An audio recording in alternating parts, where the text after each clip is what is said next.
అందరికీ షలోం. అందరం కలిసి ప్రార్థన చేసుకున్నాం.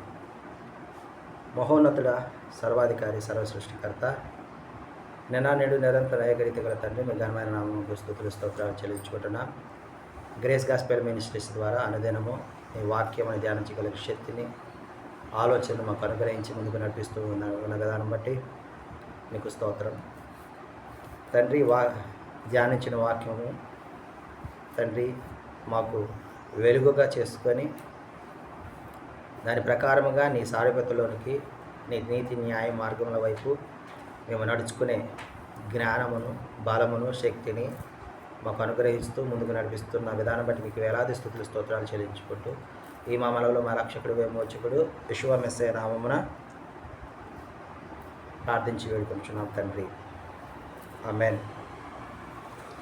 దర్యావేషు పాలనయందున ఆ దానియేలు యెహోవాకు మ్రొక్కినందున, దర్యావేషు పాలనయందున ఆ దానియేలు యెహోవాకు మ్రొక్కినందున, పట్టి బంధించి రాజు సింహాల బోనులో వేస్తే, పట్టి బంధించి రాజు సింహాల బోనులో వేస్తే సింహం నోరు మోయలేదా?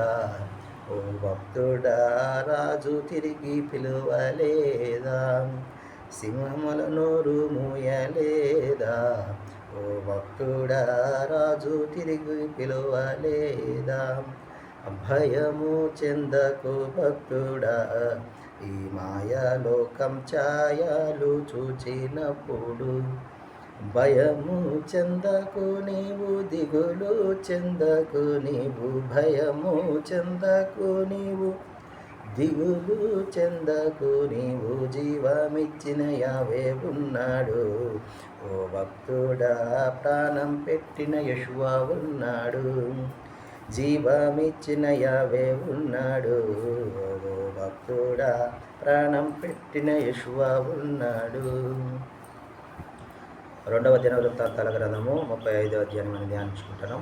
ఈ అధ్యాయంలో రాజని ఏషియా యావేకు పస్కా పండుగను జరిగించాలని మరి మొదటి నెల 14వ దినము పస్కా పశువును వధించినట్లుగా ఈ అధ్యాయం మనం గమనించగలం. ఆ విధంగా మందిర సేవ జరిగించుటకు మరి లేవీయులను, యాజకులను వారి వరుస క్రమం, అంటే దావీదు ఏర్పాటు చేసినటువంటి వరుస క్రమము మీరందరూ కూడా రెడీగా ఉండాలని వారికి ఆజ్ఞించేట్టుగా చూస్తూ ఉన్నాం. అయితే ఇక్కడ లేవీయులకు మీరు ఇక మీదట యావే మందసమును మీరు భుజముల మీద మోయకుండా సొలొమోను కట్టించినటువంటి మందిరములో ఆ మందసమును నిలవబెట్టాలని వారికి తెలియచేయగా ఆ విధంగా మరి చేసినట్లుగా చూస్తూ ఉన్నాం. ఇక్కడ లేవీయులు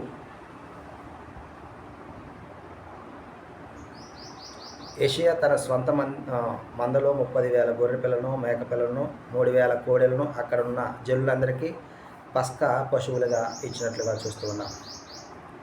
అధిపతులను, జనులకును, యాజకులకును, లేవీయులకును మనఃపూర్వకంగా పశువులు ఇచ్చిరి.